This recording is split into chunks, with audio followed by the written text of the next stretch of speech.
Hi there, my name is Annie and I want to welcome you to this video today on personal effectiveness and time management. Essentially, it's all about getting things done. So in this video, we're going to think about our personalities and how that impacts our preferences when it comes to time management and the different ways that we like to manage and prioritise our time. We're also, throughout the session, going to look at a couple of different models and some tips and tricks for managing our time. And the main one we're going to cover is Eisenhower's Urgent Important Matrix, which is a really important and useful tool that we can use when it comes to planning our time and focusing in on our goals and our future plans. As I said, we're going to mention a few different time management methods, ideas, tips and tricks that you can use to really focus your time and become more efficient and more effective with the time that you have to spend on different areas of your life and the projects that you're working on. So, personal effectiveness and time management is all about getting things done and achieving our goals. But often we go about these things in a wasteful, time-consuming or sloppy way. So this video is all about making the best use of our time and all the other resources that we have at our disposal so that we can achieve our goals efficiently, getting the most out of the time and the energy that we have to give. But not everybody does this in the same way. People are personally effective in different ways because everybody has different goals, values and priorities, and of course personalities. So we're going to be having a look at the Myers-Briggs Type Indicators, or MBTI, which you might have come across before. It's a profiling tool used to help individuals or sometimes teams understand their thinking and working preferences. And this can help us to allocate tasks appropriately, where one member of the team might derive more enjoyment than another, but also help us understand how we can best manage our own time. Like any profiling tool, it naturally has criticisms, and many people don't like being reduced to 4 letters, but it can be helpful in developing your self-awareness around what situations you might thrive in and what you might find stressful.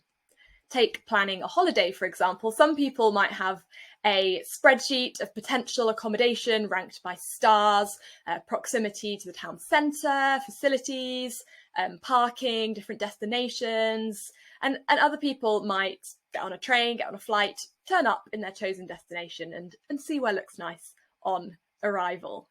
So that's just 2 types of personality, 2 letters within the Myers-Briggs indicators. So we're just going to be focusing today on these 2 letters, the P and the J, the perceivers and judges. So perceivers tend to be a bit more like that second holiday planner. They prefer to be able to be flexible and spontaneous, keep their options open, and have the option to change plans and flex at the last minute. Whereas judges tend to prefer to be organised and planned. They don't like it when plans have to change. They're much more comfortable following instructions or rules or the plans that they've set out for themselves. So there isn't a right or wrong place to sit here on this spectrum. And I think there's benefits and downsides to each one. But an easy way, aside from the holiday example, to think about this sort of continuum or spectrum and where you sit on it is to think about how you might set your alarm clock in the morning. So judges place a high value on being on time. They set alarms and reminders and check the clock when a deadline is coming up. They are spectacularly good at estimating how long something will take and will never leave themselves just 10 minutes to complete a 30-minute task or commute, no matter how optimistic they are. In fact, they're much more likely to leave sort of an extra 20 minutes just in case. And some of these people might even do a dry run of an important journey, like going to an interview, just to make sure that they'll show up on time. Perceivers, on the other hand, take a much more flexible approach, and often they can be pathologically late for this reason. Unlike judges who don't really like the kind of approximate or unexpected, perceivers are constantly taking in the information around them, processing it and responding to it in real time. They might be on time if that's important to them or nothing else interesting is happening, but it's more likely they'll lose themselves to something else, something more exciting, an interesting item of news or a conversation that with someone they bump into that takes them down a different route, a different opportunity. So it's worth taking a moment to think about which of these groups you fall into. Are you a P or are you a J? And depending on where you sit, thinking about what your strengths are in relation to that area and what your weaknesses might be. How might you be able to mitigate some of those areas, particularly if you're working with somebody who sits at the other end of the spectrum? So now we're going to have a look at task management.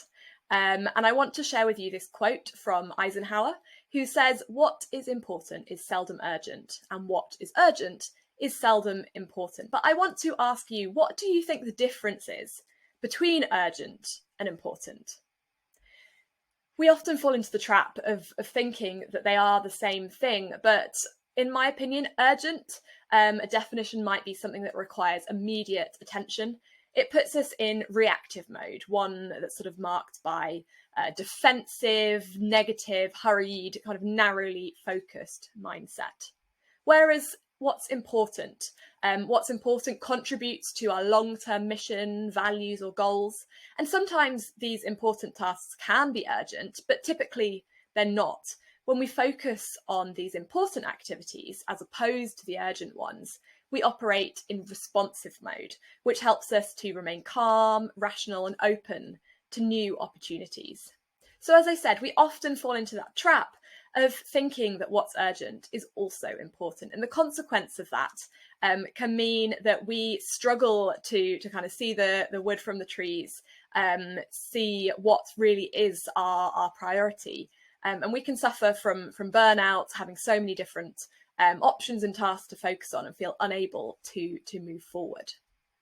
So Eisenhower created a matrix, the urgent important matrix, in order to explain this and to help us manage the different tasks that we have to use within our time. So it's split into 4 quadrants. The first quadrant is the important and urgent quadrant. So these are the tasks that require our immediate attention and help us to meet our long-term goals or missions. So this might be a kind of an emergency, a deadline or a crisis, like applying for a job deadline, perhaps a tax deadline, or even your car breaking down or your partner going into A&E. So they're the things that we really need to deal with here and now, because they're going to have a big impact on our future plans, if not. So the thing about these tasks in this quadrant is, with a bit more planning, many of these tasks can be made more efficient or eliminated. We can move them into the second quadrant. For example, rather than leaving your job application to the night before, if you can do it in advance, it will stop being so urgent, and it will still be important, but it won't have that urgency element. Similarly, if you service your car regularly, perhaps it won't break down at a crucial moment when you're trying to get to a job interview, for example. So we can't eliminate these completely, but we can reduce them if we spend more time in quadrant 2.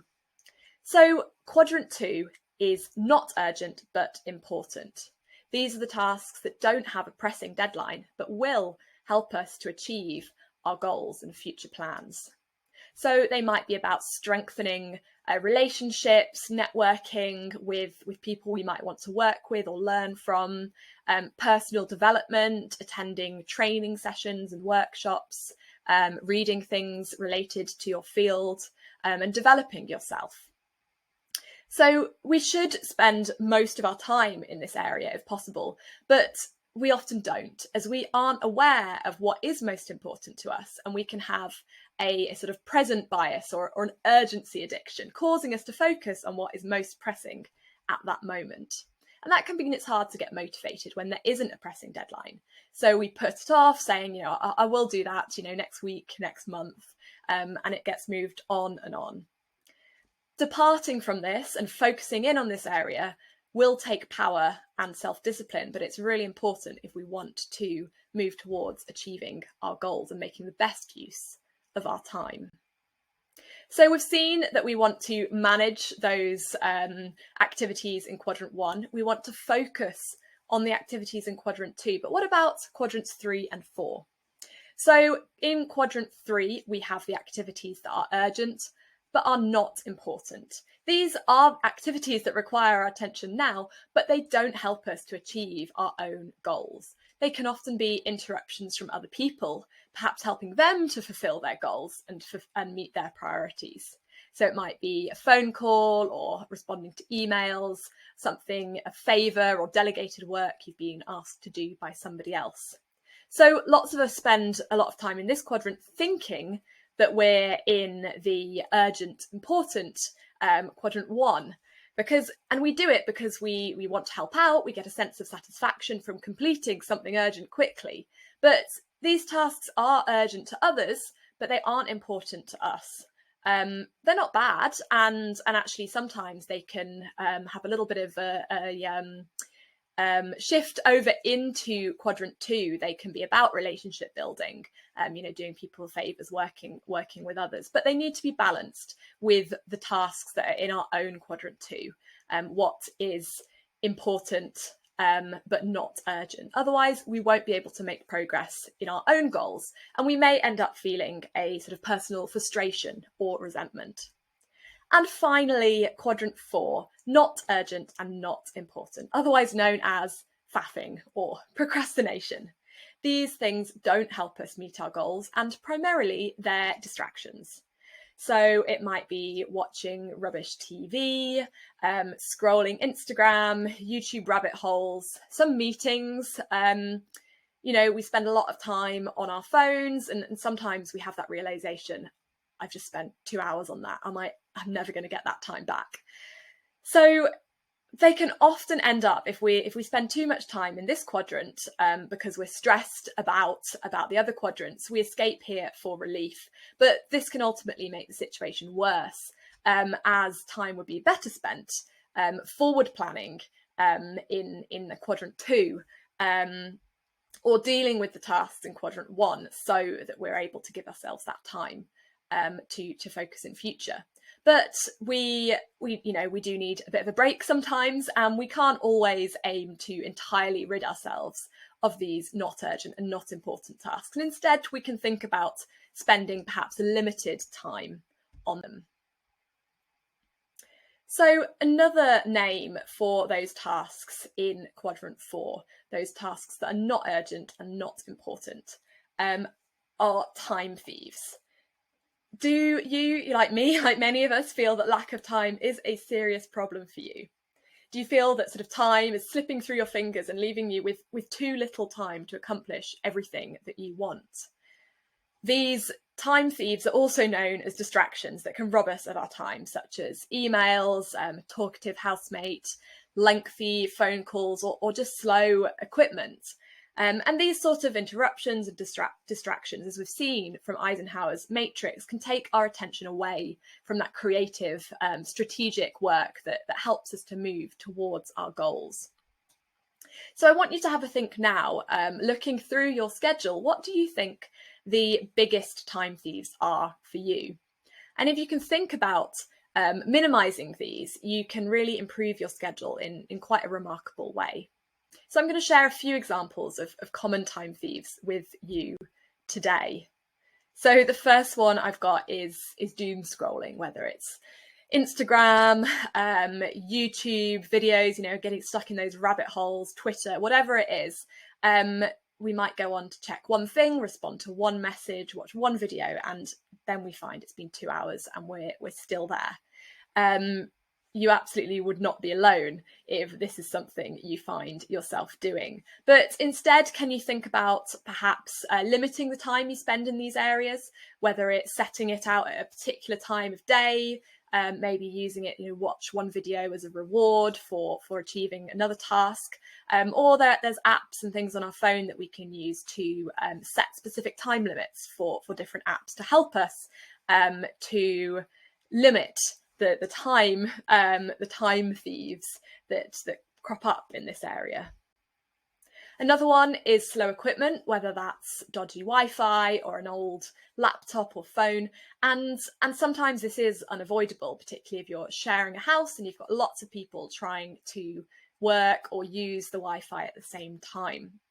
But how about thinking of those times when you really need to prioritise a good connection or working equipment? If you've got a video interview, for example, can you disconnect all other devices and perhaps ask if your housemates can stay off Netflix for the couple of, an hour or so while you're in that kind of really focused zone, and you really need the Wi-Fi to be as strong as possible. Or similarly, if you need a good video or audio, or you need a sort of slightly faster machine in terms of processing time for something in particular, can you think about borrowing that from the university, using university or library resources if that's really required, so that your own equipment doesn't have to be a time thief in terms of getting things done to the best of your ability. And finally, procrastination. This could be more of that doom scrolling. It could be checking online news, cleaning the house, chatty housemates, naps, constant tea and water breaks. It is worthwhile spending time running through our routine to see which of these, or it could be something else, are robbing you of your precious hours. It can really make a big difference to your productivity. And when it comes to thinking of solutions to these time thieves, I want to introduce you to this circle of concern and the circle of influence. So on the left there, we have the circle of concern. This is all of the things that, are of concern to us, but are outside our control. So this might be the weather, politics, the economy, other people's opinions of us. But on the other side, we have the circle of influence. So these are the things that we can control. So it might be your own attitude, your skills, what you read, how you spend your free time, who you spend it with. And when it comes to the relationship between these two circles, it's about whether you are reactive or proactive. Those that are reactive tend to spend a lot of time complaining about those things that are out of their control. Their environment and the forces outside affect their performance and their mood a lot. And additionally, they spend too much time thinking about this and talking about this, that they don't act on the things that they can control. Proactive people, on the other hand, realise that their decisions determine their life, not their conditions. So proactive people don't complain about the things they can't control, and instead they take action to improve the things they can. They understand that they may not have complete control, but they can control how they respond to certain situations.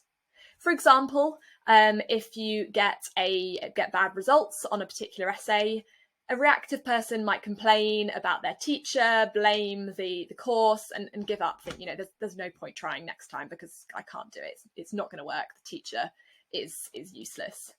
But a proactive person instead says, right, this teacher might not be great, but what can I do to improve? So they might spend some extra study time themselves. They might speak to peers who have different teachers. They might go to talk to a tutor elsewhere that they trust and that they think might be able to help them in this area. They might go to study skills sessions and really take actions about the things they can influence rather than dwelling on the things that they can't.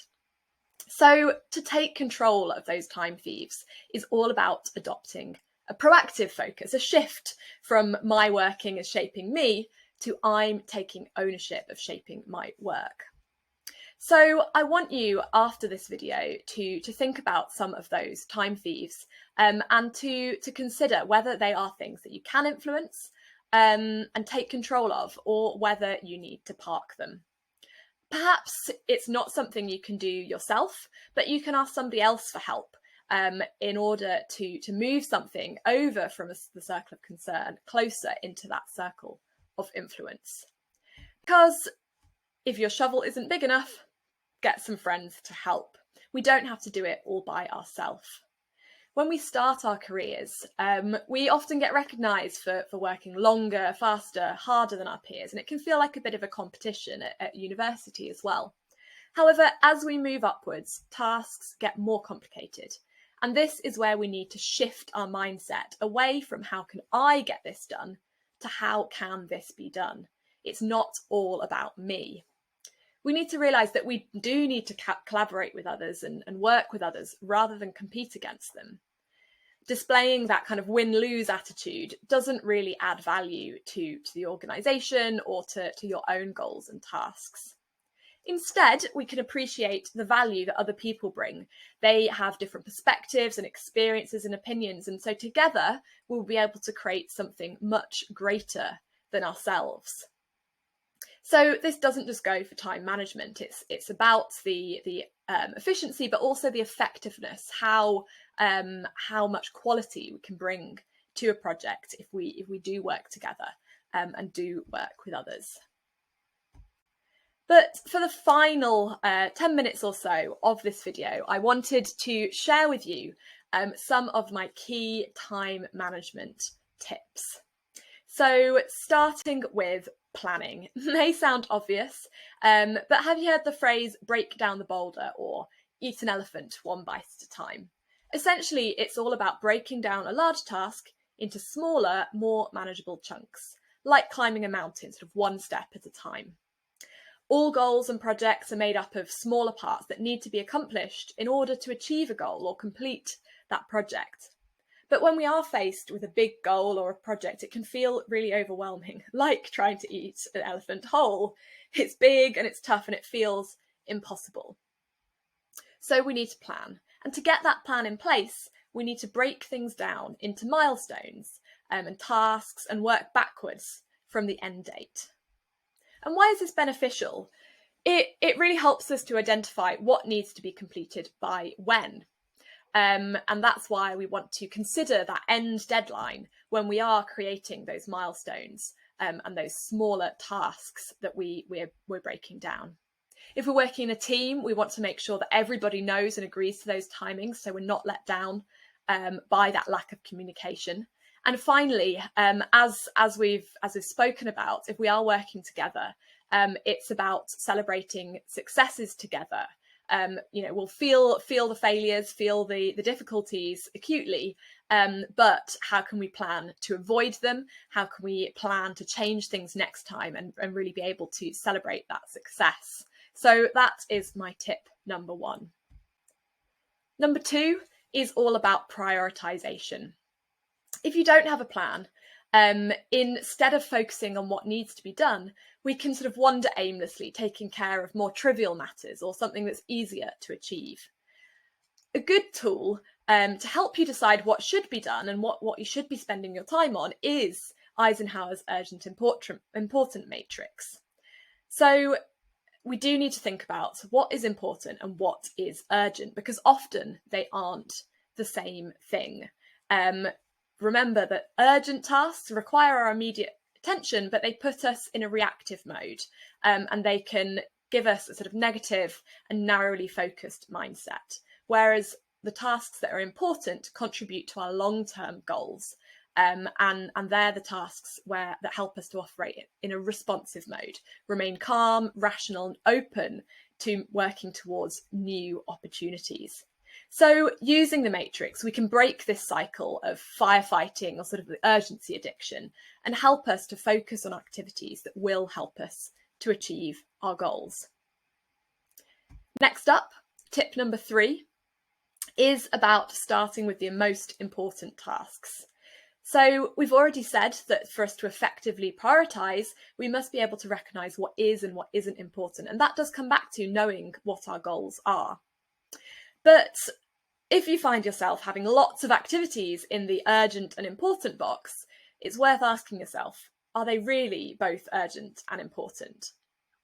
When a new task comes in, you might want to think about reviewing it against the other activities. Where does this sit amongst them in terms of priority? What needs to be done first and why? What's the consequence of it not happening right now? Can it be delayed until there's more time? Do I need to do it, or can somebody else help? If you need, you can align your tasks with other tasks so that they all fit in. Or can you stop or delay something else instead?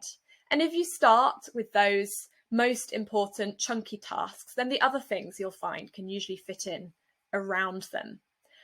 So it's really important to take some time to identify what is important, and how you can, linking back to the previous point, how you can then prioritize them so that everything else can fit into place. Next up, the penultimate tip, time blocking. It's been proven to be a hugely effective way to focus and get things done. And I use this one all the time in my calendar. I'll block out time to focus on key activities. If I've got a particular project to work on, I will put a set period of time where I know and other people know that I'm going to be switching off from anything else, focusing on that activity to get it done in the time allowed. So it might be that during that time you switch off your phone, you switch off notifications, you don't answer your emails or check social media, and you know that you're working on a specific project in that moment. Or it might be that it's a time when, in the workplace, perhaps other people know that they can't book meetings with you during that time because you have something else important to be working on. And you might need to be flexible with this sometimes, but it can be a really helpful method in terms of training yourself to focus and switch off from the distractions and those time thieves. And my final tip for you today, a nice simple one. Eat your frogs for breakfast. What does this mean? It's about doing the tasks that you really don't want to do at the start of the day, getting them out of the way rather than having them hanging over you all day. So, for example, when I'm making job offers and I'm working on a recruitment process, I might phone the candidates who haven't been successful before I allow myself to do the nice job of making the job offers. So when you've got your list of activities that you need to complete in a day, what are the ones you can get out of the way so that you can focus on the things that you enjoy later on? So to wrap up this video, I want to talk to you about British cycling. Now, it will become apparent why this is relevant in a moment, but in 110 years, no British cyclist had ever won the Tour de France, the biggest sort of international long distance cycling competition. Since 1908, only one gold medal had been won in the Olympics by a British cyclist. So the team at the time looked at every detail of what they did, the weight of the bicycle, the diet of the cyclist, but everybody was doing that. They also installed sort of hand sanitizer for everybody who came into contact with the team. They delivered bespoke mattresses and pillows to the hotels for each rider so that they were having a better night's sleep than their competitors across the wall. They hired medical professionals to teach them how to effectively wash their hands to avoid bacterial transfer. And they painted the inside of the vans white so that dust would more easily show up, which could impact the fine mechanics of the bikes. So, under David Brailsford, who implemented these measures, in the 10-year period between 2007 and 2017, British cyclists won 178 World Championships, 66 Olympic or Paralympic gold medals, plus 5 Tour de France victories. So this success came down to David Brailsford's mantra, which was that a 1% increase in success of everything means a huge increase in aggregated success. So by thinking about all these things, the pillows, the mattresses, hand sanitizer, bikes, different bike seats, heated shorts, the result was a huge, one of the most successful runs in cycling history. So why am I talking about British cycling to you here today at the end of this video on personal effectiveness and time management? My message to you is that we've talked about lots of different tips and tricks in today's video. You may not be able to perfectly implement every single one of them, but small successes in a few different areas, picking what's right for you, what's right for your personality, and your personal preferences in terms of time management. 1% increase in a few different areas over time will mean a huge difference in your effectiveness, in your efficiency, and your ability to manage your time and complete and reach your goals. So thank you so much for watching this video today. I really hope that you've been able to take one or two useful things away to help you as you think about your own personal effectiveness and time management in future. So best of luck and goodbye.